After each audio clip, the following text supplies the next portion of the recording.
नमस्कार बंधुरा आज के एक खूब गुरुत्वपूर्ण नोटिफिकेशन निये तुम्हारे साथे आलोचना करब। आगेर दिन जखन ग्रेजुएशन लेभेलेर एनटीपीसीर जे नोटिफिकेशन आउट हय तखन तोमरा अनेकेई जिज्ञेस करछिले जे এইচএস लेभेलेरटा कबे आउट होबे। ठीक आछे, এইচএস लेभेलेर नोटिफिकेशन कबे आसबे। तो देखो उच्च माध्यमिक लेभेलेर जे एनटीपीसी नन टेक्निकल पपुलार कैटागरिजेर जे नोटिफिकेशन सेटा 20 सेप्टेम्बर आउट हयेछे এবং এটির ফর্ম ফিল আপ শুরু হয়েছে তোমার 21/9/2024 অর্থাৎ 21শে সেপ্টেম্বর থেকে এবং 20 অক্টোবর পর্যন্ত ফর্ম ফিল আপ চলবে। তার মানে তোমাদের কাছে টোটাল 1 মাস সময় থাকছে ফর্ম ফিল আপ করার জন্য। তোমরা চেষ্টা করবে প্রথম 15 দিনের মধ্যেই ফর্মটা ফিল আপ করে দেওয়ার, কারণ পরের দিকে প্রচুর পরিমাণে সার্ভারের সমস্যা দেখা দিতে পারে।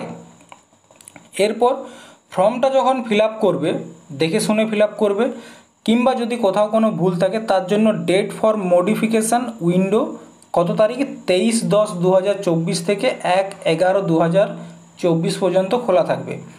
এরপর দেখো কোন কোন পোস্টে তোমরা অ্যাপ্লাই করতে পারবে। একটা হচ্ছে কমার্শিয়াল কাম টিকিট ক্লার্ক, একটা হচ্ছে account clerk cum typist train clerk এবং আরেকটা হচ্ছে জুনিয়র ক্লার্ক কাম টাইপিস্ট। ঠিক আছে, এরপর ভ্যাকেন্সিটা একবার দেখে নাও। টোটাল যে ভ্যাকেন্সির সংখ্যা সেটা হচ্ছে 3445, 3445। ঠিক আছে, 3400, এদিকে লিখছি 3445, এইটা হচ্ছে তোমার টোটাল ভ্যাকেন্সি। তার মধ্যে সবথেকে বেশি যেটা ভ্যাকেন্সি সেটা রয়েছে তোমার কমার্শিয়াল কাম টিকিট ক্লার্ক।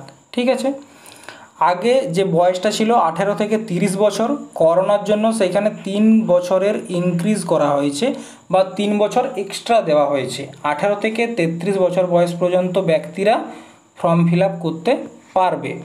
ঠিক আছে, এটা গেল। এরপর চলে এসো দেখি কি আছে নেক্সট গুরুত্বপূর্ণ যে বিষয়টা রয়েছে, অনেক বড় প্রায় 84 পাতার একটা নোটিফিকেশান বেরিয়েছে, তার মধ্যে যেগুলো খুব গুরুত্বপূর্ণ সেগুলো দেখো। তারপর হচ্ছে medical standard for post. Medical স্ট্যান্ডার্ডটা খুব গুরুত্বপূর্ণ।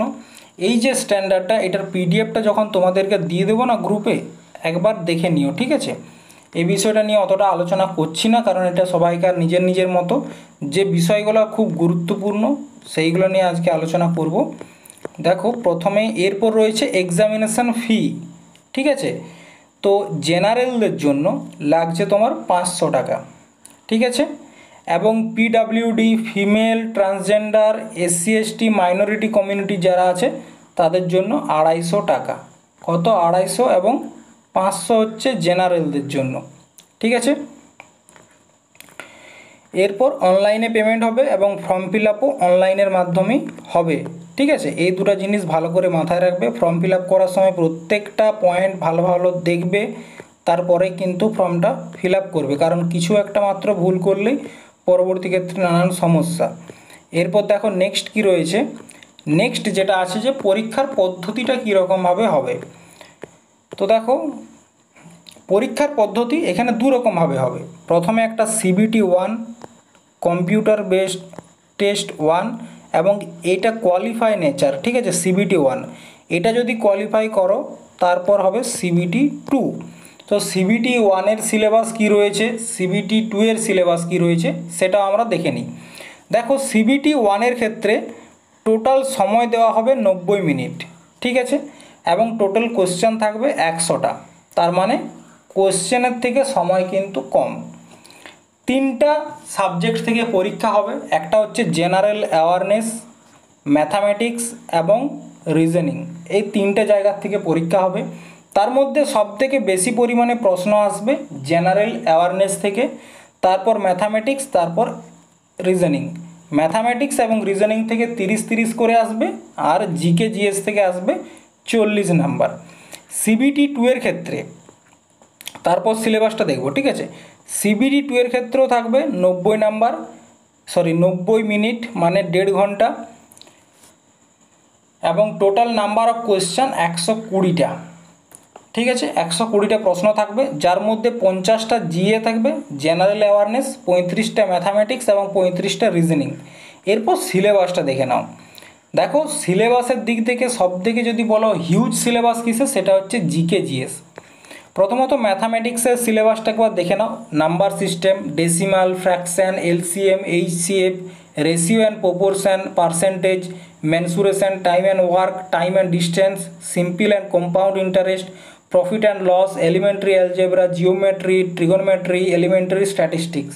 ঠিক আছে, ঠিক রিজনিংয়েরও সেরকম সিলেবাস দেওয়া হয়েছে। তোমাদের সাথে যেটা আলোচনা করব সেটা হচ্ছে জেনারেল অ্যাওয়ারনেস, কারণ এই জেনারেল অ্যাওয়ারনেসের যে সিলেবাসটা এটাই তোমাদেরকে আমাদের যে ইউটিউব চ্যানেল সেখানে পড়ানো হবে।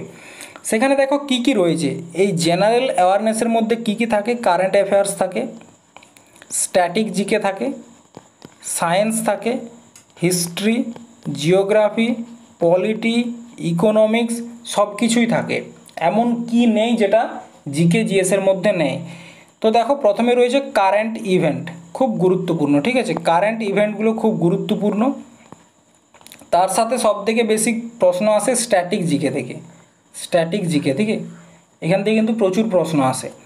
এবং এখানে বলা হয়েছে যে সিলেবাসটা রয়েছে সেটা 10th লেভেলের যে সিবিএসসি বোর্ড অর্থাৎ এনসিআরটি বেসড পরীক্ষা কিন্তু হবে। তাই প্রত্যেকটা মানে সাবজেক্টকে তোমাদেরকে এনসিইআরটির বেসে পড়তে হবে। History of India, modern history থেকে এখান থেকে বোঝাই যাচ্ছে বেশিরভাগ প্রশ্ন আসবে। এবং এখানে স্ট্যাটিক জিকে সিলেবাসটাও হিউজ। স্ট্যাটিক জিকের কী কী রয়েছে দেখো।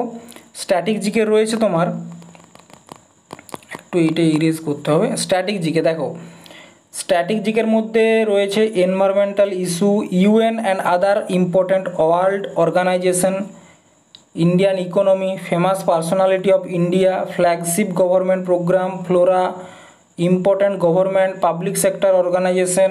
ঠিক আছে, এই ধরনের স্ট্যাটিক জিকে থেকে art and culture, game and sport, ঠিক আছে, ইন্টারন্যাশনাল যে ইম্পর্ট্যান্স রয়েছে বিভিন্ন দিনের। তো কারেন্ট অ্যাফেয়ার্স এবং স্ট্যাটিক জিকে থেকে খুব ভালো রকম প্রশ্নই কিন্তু তোমরা পাবে। তো এইটা হলো তোমাদের সিলেবাস।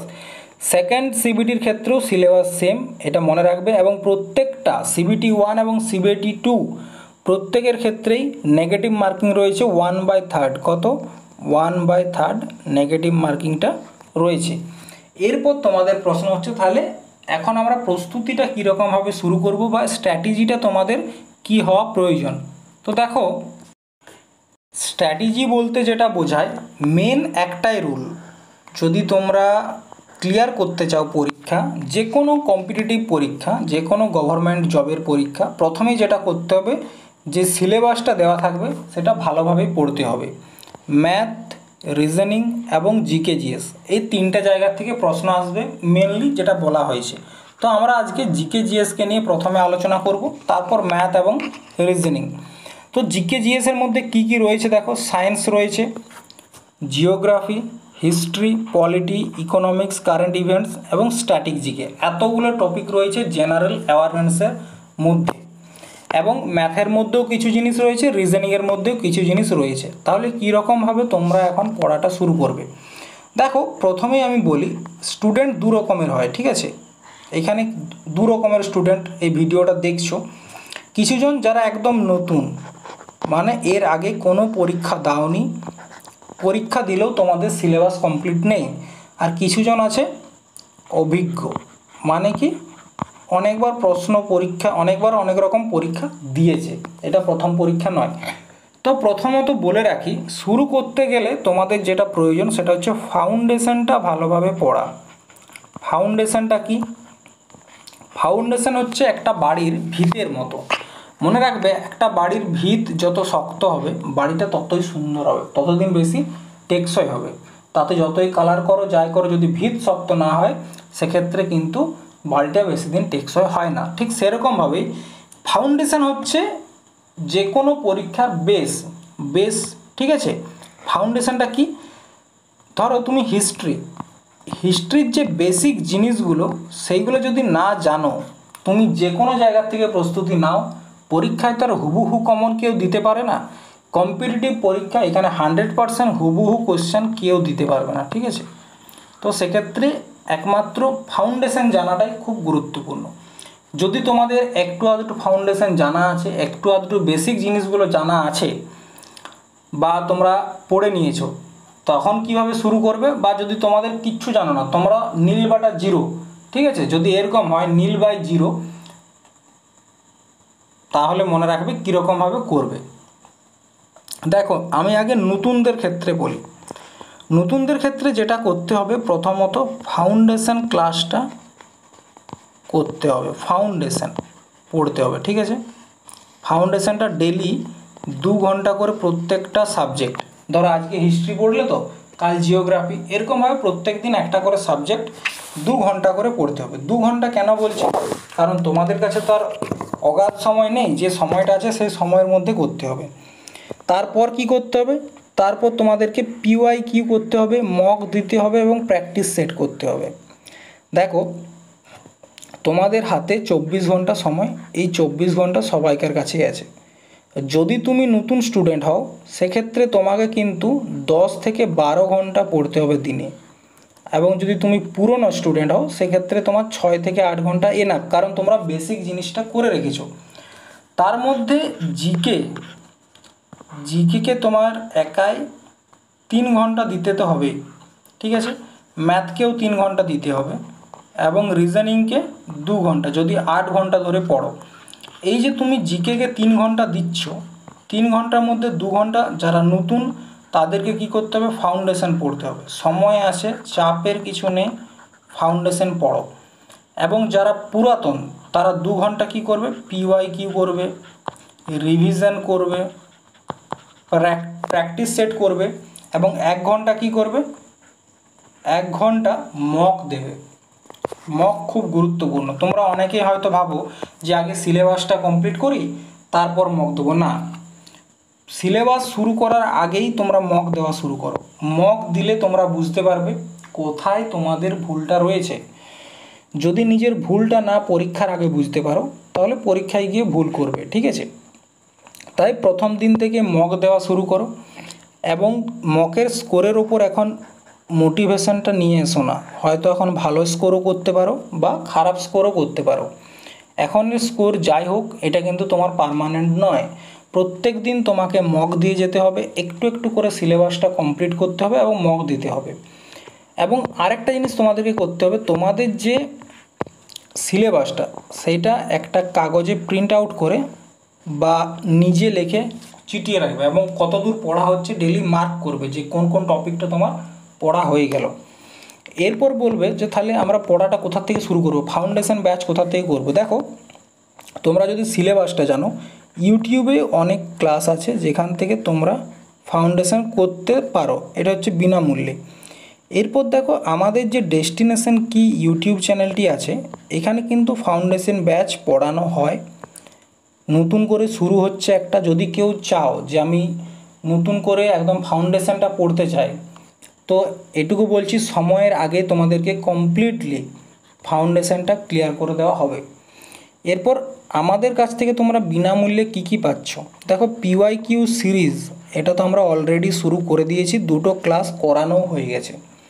আরেকটা জিনিস কী পাবে, আরেকটা জিনিস পাবে প্র্যাকটিস সেট, ঠিক আছে। সেটা এখন নয়, তোমাদের সিলেবাস যখন 60% কভার হয়ে যাবে, অর্থাৎ আজ থেকে প্রায় 1-1.5 মাস পর থেকে প্র্যাকটিস সেট দেওয়া শুরু করব। এখন তোমরা শুধু PYQ করবে এবং মাঝে মধ্যে একটা করে ফাউন্ডেশন ক্লাস তোমাদেরকে ইউটিউবে আমি করাবো, ঠিক আছে। এটা হচ্ছে আমাদের কাছ থেকে।